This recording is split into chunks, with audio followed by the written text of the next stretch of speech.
You are back inside the cave on this Tuesday morning, and of course, every Tuesday at 7:25, we call on Tom Crawford from the Crawford Podcasting Network and a regular on Fox 47 out of Lansing.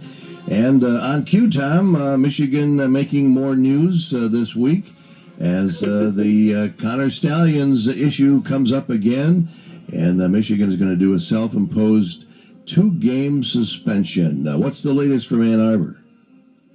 Yeah, I tell you what, we used to think, with Michigan football, Michigan basketball, you hit May, then you hit the dog days, until camp opens in August. Those days are gone. Michigan and college football and college basketball, it's in the news every day. And this is unsettling news. I mean, we knew this was coming. This has been, the timeline goes back multiple years on this story, and it sounds like a hearing that's going to be coming up in early June that maybe put a cap to this whole thing. But it sounds like Michigan has been proactive and preloading, the idea of that, going to suspend Sharon Moore for 2 games, the Central game and the Nebraska game. And this is different than those Harbaugh suspensions because they tweaked the rule on that now. So if you're suspended, you can't coach the team during the week, whereas Harbaugh was able to coach the team when he was suspended. So that's different, but and who knows what's coming down. The thing that I'm really yearning for more than anything, Pat, is to get this thing behind them, because the uncertainty is what brews all the negativity more than anything, because you have different platforms, speculating how bad it's going to be. And I guess that's where I've been one to just wait until the whole thing comes out and evaluate what has been discovered. Let's get to the truth, which I've always wanted to get to the truth, and then go on from there. Why game 3 and 4? I know that Sharon played at Oklahoma, and that's game 2. But why 3 and 4?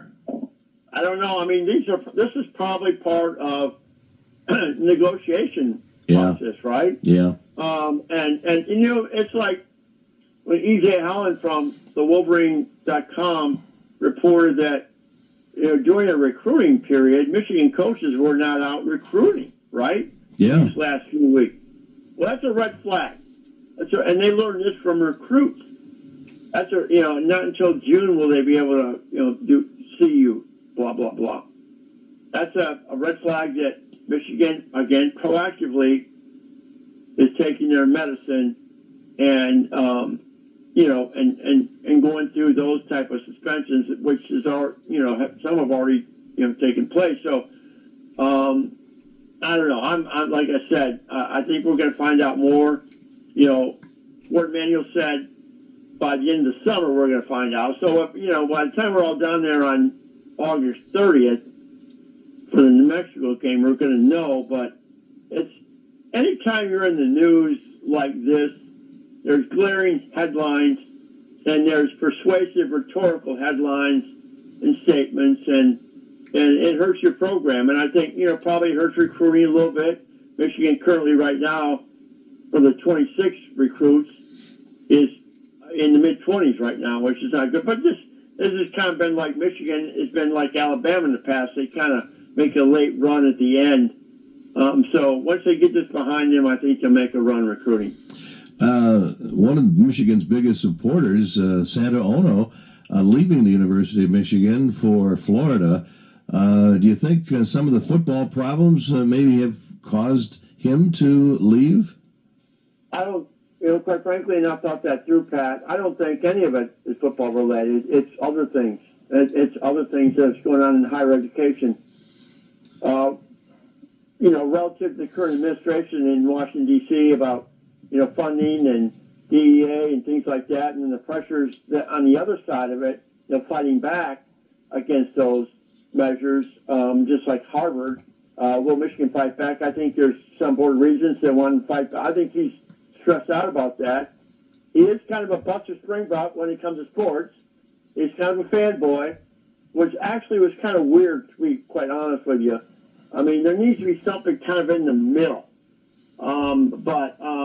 he's going to University of Florida, which is, probably the second best academic school in the SEC, which is not saying much.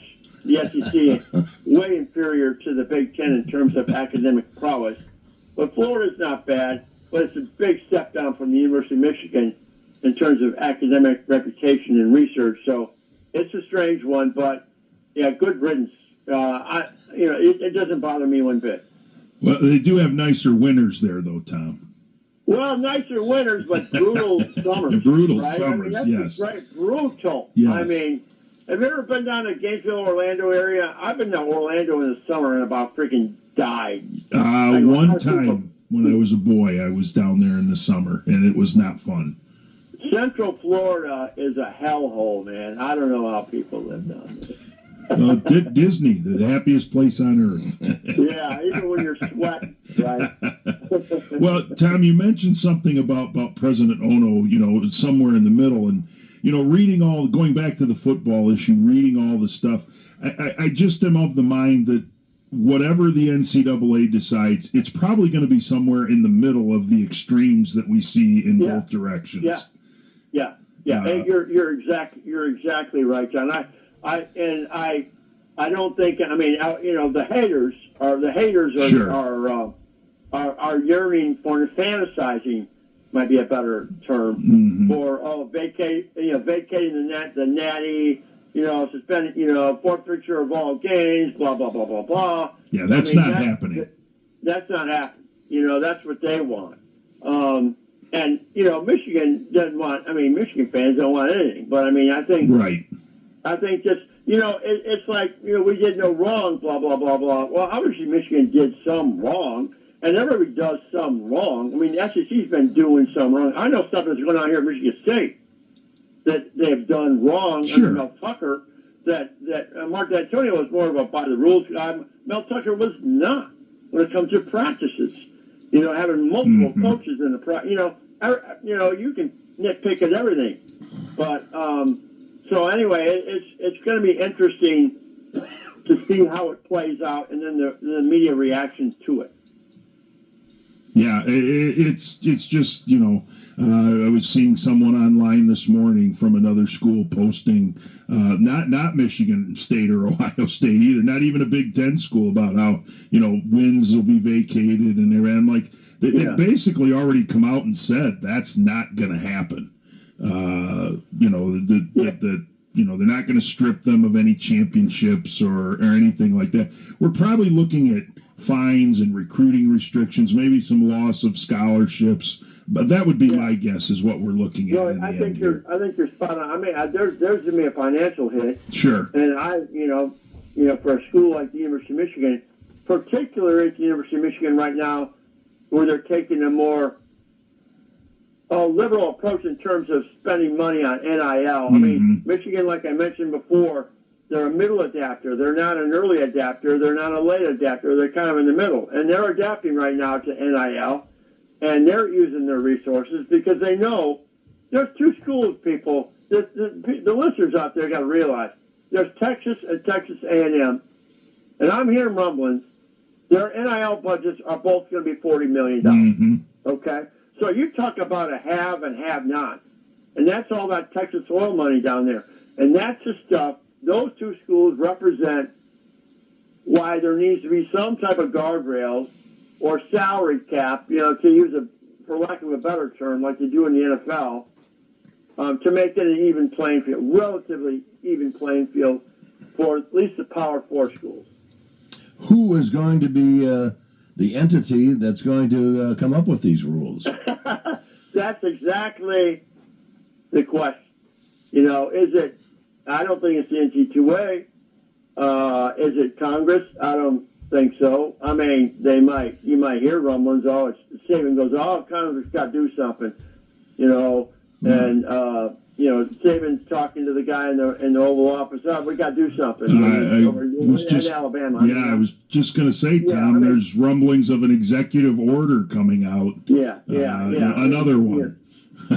So, I mean, get out, stay in your lane, is my feeling about that. But I don't know. That's a great question, Pat, as far as how they're going to do this. But there has to be. I mean, the NCAA's got to put some structure of guardrails into that, because right now it's the Wild Wild West is a term we all use, but I mean it's crazy. It's absolutely nuts where this is going right now. Well, I think no matter who takes the bull by the horns, there's going to be lawsuit after lawsuit over this whole thing, I'm sure.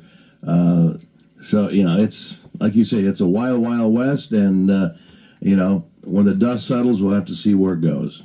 Well, I mean, let me give you a quick example. I mean, this a Boogie Flag, this Arkansas freshman, really good player, he's commanding up to $7 million from schools right now. He's marketing himself right now.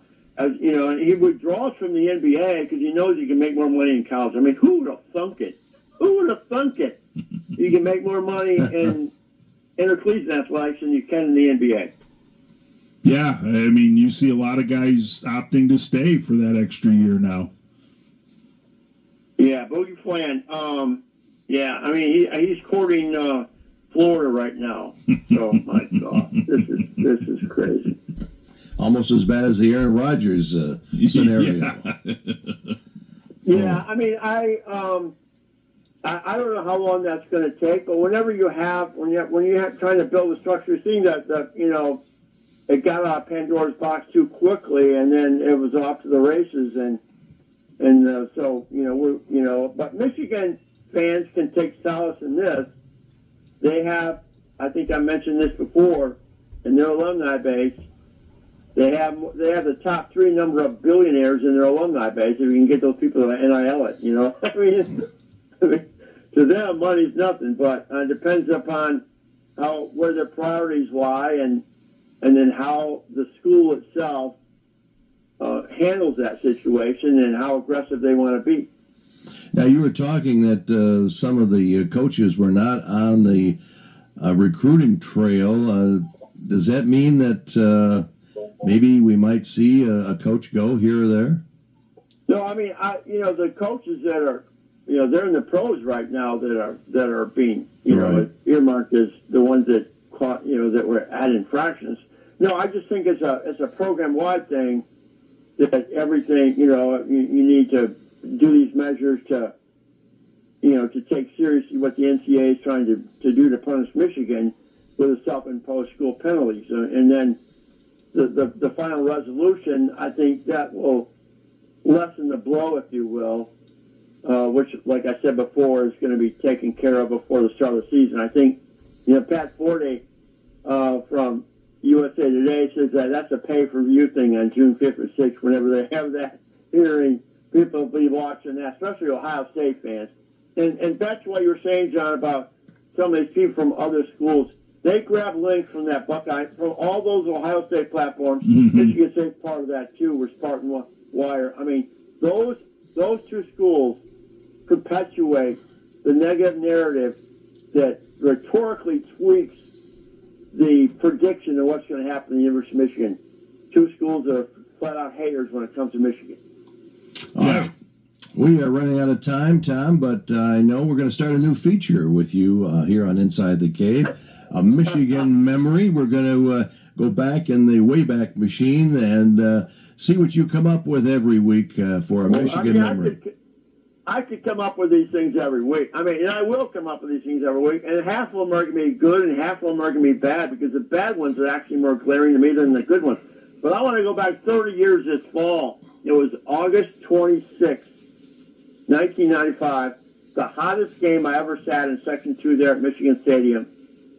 Lloyd Carr's first game. They're down 17-0 to the University of Virginia with 11 minutes to go, and all of a sudden they make this huge comeback, and they flip the game on a dime, and Mercury Hayes got this 15-yard touchdown pass at the end of the game, and they won the game on a walk-off win over the University of Virginia. And that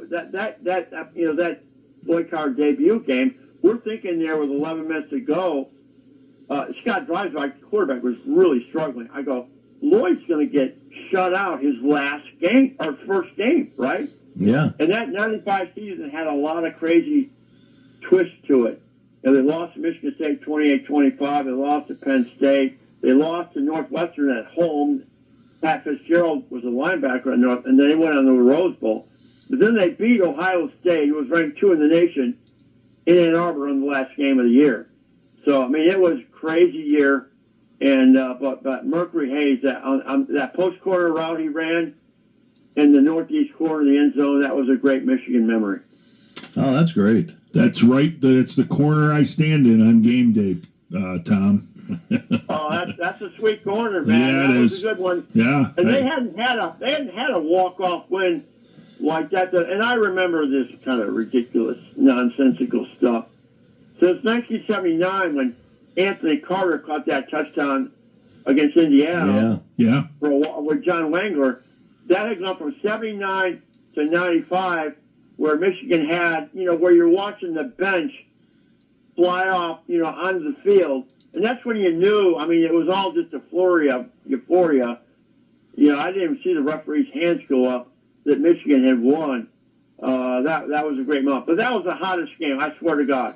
That was it said 95 degrees. It was 100 degrees. I remember on the way out of town, going north out of town back to East Lansing, I stopped by at a convenience store and bought 2 of the biggest Gatorade bottles you could ever buy and knocked them down before I got to Brighton. Yeah, it was warm, that's for sure. Oh, that's a great memory, though. Great memory, Tom. And of course, folks can get to your podcasts any day of the week. Tell us how they can do that. Yeah, Tom's Take Community on Facebook, Tom's Take Community on my YouTube channel, and then on TikTok at Bluebelly Tom. That's where you can find all the videos. There are a lot of Michigan content driven. And we'll talk about some of these issues. I have a podcast tomorrow about what's happening with Michigan football and I got a couple insiders to tell you where we might be headed. All right, Tom, we'll be listening, and we'll talk to you again next week. I'm sure Michigan will be in the news next week as well. And I'll come up with another Michigan memory for you guys. All right, sounds great. We'll see you next week, Tom. All right. Thanks, guys. All right, Tom Crawford, Crawford Podcasting Network, our guest here on Inside the Cave.